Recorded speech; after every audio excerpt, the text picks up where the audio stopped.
गाडाभर मेहनत असली तरीही चमचाभर नशीब लागतं, मी त्यातच कमी पडलो असावा, अशी खंत व्यक्त करत शिवसेनेचे ज्येष्ठ नेते उदय बने यांनी आपल्या भावना व्यक्त केल्या. आपण इतकी वर्ष शिवसेनेसाठी काम केलं, परंतु पक्षाला मी तेवढ्या ताकदीचा उमेदवार वाटलो नसावा, म्हणून त्यांनी मला जबाबदारी देण्यास नकार दिला. त्यामुळे आता मी राजकारणात थांबण्याचा निर्णय घेतला असल्याचं बने यांनी स्पष्ट केलं. आज अपक्ष म्हणून दाखल केलेला उमेदवारी अर्ज मागे घेतल्यानंतर बोलताना ते म्हणाले, अपक्ष म्हणून अर्ज दाखल केल्यानंतर जिल्हा पातळीवरील जिल्हाप्रमुख, तालुका प्रमुख, संपर्क प्रमुख व इतर कोणीही शिवसेनेच्या नेत्यांनी किंवा शिवसेनेच्या कोणत्याही पदाधिकाऱ्यांनी माझ्याशी फोन अथवा मोबाईलद्वारे संपर्क साधला नाही. त्यांना माझी दखलच घ्यावीशी वाटली नाही. मी एक शिवसैनिकाचे कर्तव्य म्हणून माझा उमेदवारी अर्ज मागे घेतला आहे. उदय बने आणि बंडखोरी हे कधीही होणार नाही, असंही त्यांनी यावेळी स्पष्टपणे सांगितलं. नमस्कार.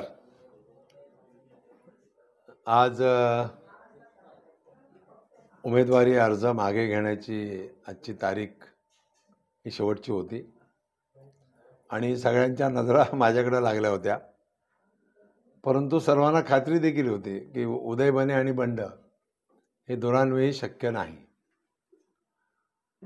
19/6/1979 सालापासून मी शिवसेना प्रमुखांच्या आदरणीय बाळासाहेब ठाकरेंच्या नेतृत्वाखाली काम करतोय. आता 45 वर्ष पूर्ण झाली.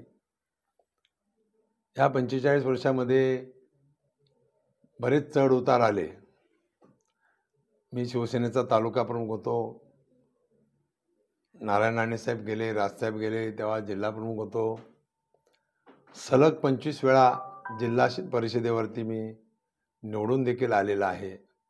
वेगवेगळी स्थानिक स्वराज्य संस्थेमधली पदं देखील भूषवलेली आहेत. त्याचबरोबर शासन स्तरावरची देखील बरीच पदं वेगवेगळ्या प्रकारची अशासकीय भूषवलेली आहेत. सध्या महाराष्ट्रामध्ये जिल्हा परिषद पंचायत समिती असोसिएशनचा मी अख्ख्या महाराष्ट्राचा कार्याध्यक्ष आहे आणि संपूर्ण भारतामध्ये जेवढ्या जिल्हा परिषद पंचायत समित्या आहेत त्याच्या असोसिएशनचा मी प्रमुख सल्लागार संघटक आहे. आता विधानसभा हो घातलेली आहे आणि ह्या विधानसभेला उमेदवार म्हणून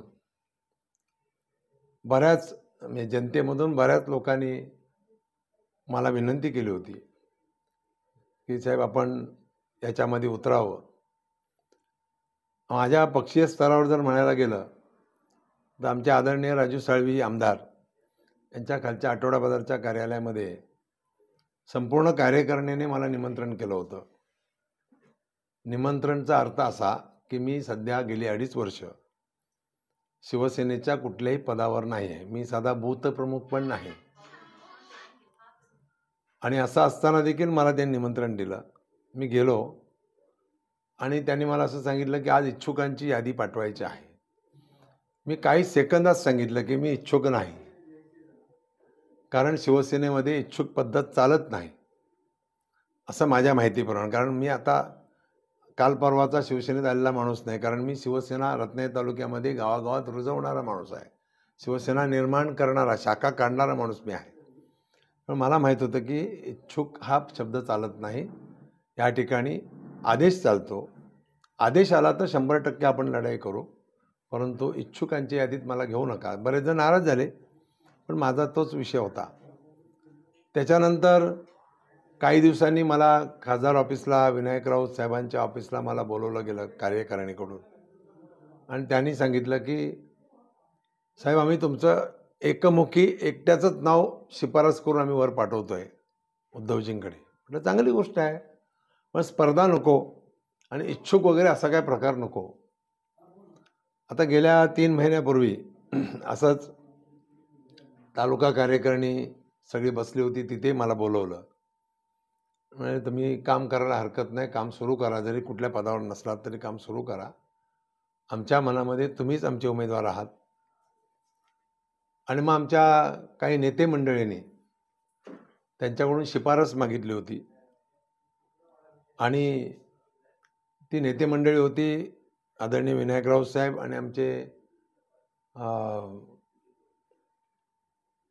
मिलिंदजी नार्वेकर यांच्याकडून ती शिफारस मागवली गेली तालुका प्रमुख बंड्या साळवे आणि जिल्हा प्रमुख विलास तळके सोडल्यास अख्ख्या तालुका कार्यकारिणीने हे उपजिल्हा प्रमुख आमचे शेखर घोसाळेपासून प्रमोद शेरेपासून सगळे अख्ख्या कार्यकारिणीने तालुक्याच्या माझी एकमुखी शिफारस ही मातोश्रीवर पाठवून दिली. आमच्या मिलिंदजी नार्वेकरांच्या माध्यमातून, विनायक राऊत साहेबांच्या माध्यमातून आणि संजय राऊत साहेबांच्या माध्यमातून आणि खास करून विजय देसाई असतील, आमचे शेखर घोसाळे असतील यांनी असं सांगितलं की आम्ही आमचं घरदार विकायला तयार आहेत, पण कोणत्याही परिस्थितीमध्ये उदय बने यांनाच आपण उमेदवारी द्यावी, जेणेकरून इथे तुम्हाला निकाल अपेक्षित असा मिळेल.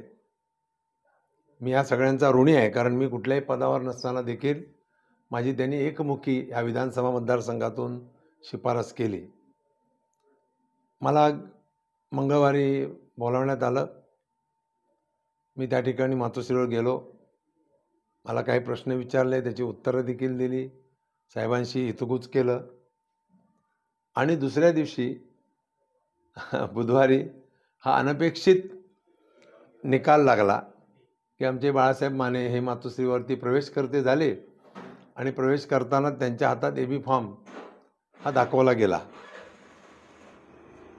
आणि त्याच वेळेस मी निर्णय घेतला की आता आपल्याला थांबलं पाहिजे, कारण गेल्या 2.5 वर्षामध्ये 40 आमदार गेले, 13 खासदार गेले, तरीही मी कदाचित कॅपेबल नाही म्हणून कुठल्याही पदावरती संघटनेने मला नेमणूक दिली नाही. मध्यंतरीच्या काळामध्ये मी आदरणीय खासदार विनायक राऊत साहेब यांच्याकडे घरी पण गेलो होतो. त्यांनी फॉर्म भरल्यानंतर त्यांना मी विनंती पण केली होती, साहेब काहीतरी मला जबाबदारी द्या, लोकसभेचे काम करण्याकरता काहीतरी जबाबदारी द्या, मी ती जबाबदारी यशस्वीपणे पार पाडेन. म्हणून त्यांनी देखील असमर्थता दर्शवली, मला कुठलीही जबाबदारी दिली नाही. पण तरीसुद्धा मी बाळासाहेबांचा शिवसैनिक म्हणून अहोरात्र मेहनत घेतली आणि ज्या ज्या मतदारसंघामध्ये मी निवडून आलो होतो त्या सगळ्या मतदारसंघामध्ये कमी का होईना परंतु लीड देण्याचं आम्ही काम केलं सगळ्यांच्या सहकाऱ्यांच्या वतीनं. पण मध्ये कॅपेबल जर नाही आहेत, दिसत नाही, किंवा मी त्या ठिकाणी असा सक्षम उमेदवार त्यांना वाटत नसेल आणि मी जर कुठल्याही पदावर हवा असं जर त्यांना वाटत नसेल तर तिथे राहण्यात काही मजा पण नाही ना. आणि म्हणून मी आता थांबण्याचा निर्णय घेतला आहे. कारण 19 दिवस साधारण 20 दिवस मी कोमात होतो मध्यंतरीच्या काळात, तुम्हाला सगळ्यांना माहिती आहे. माझं मेंदूचं मोठं ऑपरेशन 11 तास झालं, तरी माझ्यातला शिवसैनिक स्वस्थ बसू देत नव्हता. तुमच्या जनता जनार्दनच्या आशीर्वादानं मी पॅरालिसिस नव्हता, जिवंत आहे आणि मी तात्काळ कामाला लागलो. ते आजताच्या क्षणापर्यंत मी काम करतो आहे. गेली 45 वर्ष जनतेची सेवा करताना, माझ्या सगळ्या शिवसैनिकांच्या सोबत, सगळ्या कार्यकर्त्यांसोबत काम करताना खूप मला आनंद वाटत होता. पण सध्या आता मी थांबलेलं, मी खूप दमलो आहे, भागलो आहे, आता मी थांबतो आहे. मी हा फॉर्म जो भरला होता तो एक निषेध म्हणून, की बाबा ह्या कार्यकारिणीचा त्या ठिकाणी सुद्धा जर कोणी विचारात पण घेतलं नसेल, कारण उद्धवजी मला असं म्हणाले की ह्या कार्यकारिणीची शिफारस माझ्याकडे आलीच नाही. म्हणून म्हटलं ठीक आहे साहेब, जर आली नसेल तर त्यांनी विनायक राऊत साहेबांना पण सांगितलं की अरे ही शिफारस उदय दाखवतोय, माझ्याकडे का नाही आली. म्हटलं साहेब नाही आली, ठीक आहे, ही घ्या. मी त्यांच्या हातात दिली. तर ही ती शिफारस आहे, त्याच्यामध्ये अतिशय स्पष्ट म्हटलं आणि ह्या सगळ्यांच्या त्याच्यावरती सह्या देखील आहेत अख्ख्या कार्यकारिणीच्या. त्यामुळे उदय बने कधी इच्छुक नव्हता आणि मी इच्छुक आजही नाही आहे. अख्ख्या तालुक्याच्या कार्यकारिणीने शिफारस केली म्हणून मी तयार झालो. काहीतरी चुकीचं मध्यंतरी दाखवलं गेलं की उदय बने इच्छुक. मी कधी इच्छुक नव्हतो.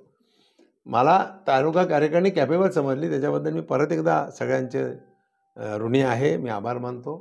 आणि आता पक्षादेश मी मानतो, म्हणून 45 वर्षात कुठेही बंड न करता मी आदेशाचा पाईक मानणारा माणूस आहे. म्हणून शेवटला कशाला घाण करा, म्हणून मी आता ते माघार घेतलेले आहे.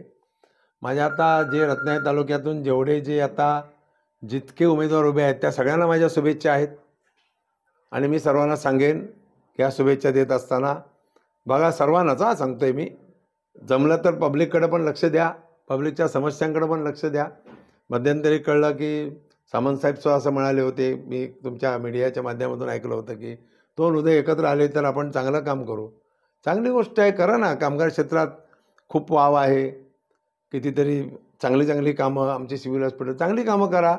100% आम्ही तुमच्या पाठीशी राहू, जो कोण करेल त्यांच्या पाठीशी राहू, कारण मला समाजसेवा करायची. मी समाजसेवक मूळचा, मी बाळासाहेबांचा सैनिक, 80% समाजकारण मानणारा माणूस. त्यामुळे जे कोण चांगलं करेल त्याला 100% आपण पाठिंबा देऊ. मग आमच्या संघटनेच्या माध्यमातून असेल, विरोधकांच्या माध्यमातून, जनतेसाठी जो कोण भलं करेल त्याला आपण नक्की सहकार्य करू. पण मी आजपर्यंत कुठल्याही पक्षात गेलो नाही, जाणारही नाही, जायची कुठं इच्छाही नाही. मीही जाणार नाही, माझे कार्यकर्तेही जाणार नाही. मी भले आर्थिकदृष्ट्या कमी असेल परंतु भिकारी नक्की नाही. कोणाच्याही पैशाला आजपर्यंत शिवलो नाही आणि शिवण्याची तशा प्रकारची माझी इच्छा देखील नाही, हे मी यावेळेस नक्की सांगेन. कारण मी शिवसेना प्रमुखांचा सैनिक आहे. मी आनंद दिघेंच्या बरोबर वावरणारा सैनिक आहे, हे तुम्हा सगळ्यांना माहिती आहे. आणि कामगार क्षेत्रामध्ये काम केलेला मी एक सैनिक आहे. आदरणीय अनिलजी परब हे माझे 45 सालापासून वकील होते आमचे, कारण मी कामगार क्षेत्रात पण चांगल्या प्रकारे काम करण्याला मला वाव मिळाला. आणि म्हणून ही कुठल्याही परिस्थितीमध्ये माझ्याकडून बंड होणार नाही याची मी खात्री माझे आदरणीय उपजिल्हाप्रमुख आणि मी ज्याला लहान भाऊ मानतो ते शेखर घोसाळे आणि आमचे विजय देसाई यांना मी शब्द दिला होता की मी उमेदवारी अर्ज मागे घेणार आहे. त्याप्रमाणे मी आज माघार घेतली.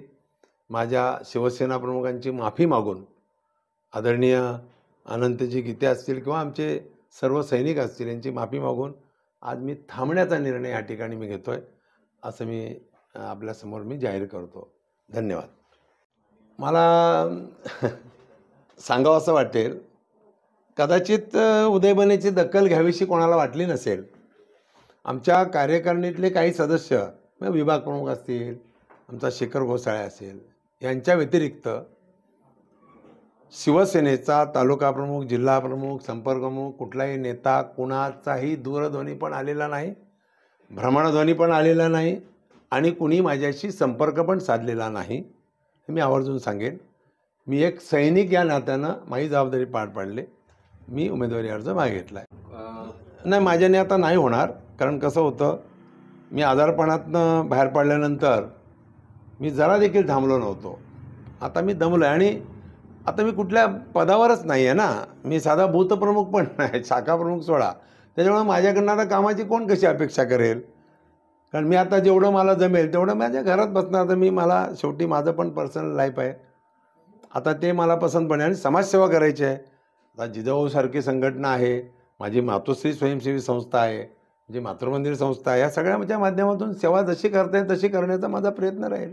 माझ्याने आता नाही होणार, माझ्याने आता काही नाही होणार, कारण मी दमलो आहे आणि मी कॅपेबल पण नाही आहे. आणि कारण का पक्षाचा आदेश येणारही नाही, त्याचं कारण मी 2.5 वर्ष पक्षाकडे सांगतो आहे की माझा परशुराम कदम माझ्यासाठी थांबला आहे, आपल्या संघटनेसाठी थांबला आहे, त्याला काहीतरी जबाबदारी द्या, मला काहीतरी जबाबदारी द्या. तर गेल्या 2.5 वर्षात जर पक्षाने जबाबदारी दिली नाही तर आता ती कशी जबाबदारी देतील. अपेक्षा करणंच चुकीचं आहे ना. आणि त्याच्यामुळे आपण थांबलेलं बरं. कधी उदयबने आयुष्यात कधीही नाराज कोणावर नव्हता, उदयबनेचा कधी बॉडीगार्ड पण नव्हता. इतरांच्यातनी माझ्यात हाच फरक आहे की उदयबने नाराज असूच शकत नाही, कारण मी इच्छुकच नव्हतो. तो नाराजीचा प्रश्न कुठे येतो. मला तयार केलं गेलं, माझी एकमुखी मागणी केली गेली. कदाचित ह्या इतिहासामध्ये रत्नागिरीमध्ये शिवसेनेमध्ये पहिल्यांदा घडलं असेल की माझी मागणी केलेलं मी उमेदवार. नाराजीचा प्रश्न नाही, यांच्या फक्त त्याच्यावर सह्या नाही आहेत, बाकी सगळ्या कार्यकारिणीच्या त्याच्यावरती सह्या आहेत. या सगळ्या टोटल शहर प्रमुख असतील, महिला संघटक असतील, या सगळ्यांच्या त्याच्यावरती सह्या आहेत टोटल. आणि हे मी आदरणीय उद्धवजींना, त्यांना कुणीच ही शिफारस दिली नव्हती असं जेव्हा उद्धवजी बोलले, सगळ्यांच्या समक्ष म्हणाले, त्यावेळेस मी स्वतः दिली त्यांच्या हातामध्ये, त्यांनी वाचली आणि तरी पण त्यांनी दखल घेतली नाही. याचा अर्थ मी कॅपेबल नसेल कदाचित त्यांच्या हिशोबात. मी कोणाला दोष देणार नाही. मी एका वाक्यात सांगू का, गाडावर मेहनत असली तर चमच्यावर नशीब पण लागतं. ते कदाचित मी त्याच्यात कमी पडलो असेल असं मला वाटतं. धन्यवाद. कोकणातील ताज्या घडामोडींसाठी आजच सबस्क्राईब करा कोकण टुडे चॅनल व नोटिफिकेशन बेल आयकॉनला क्लिक करून मिळवा नवनवीन अपडेट्स. तसेच लाईक व शेअर करायला विसरू नका.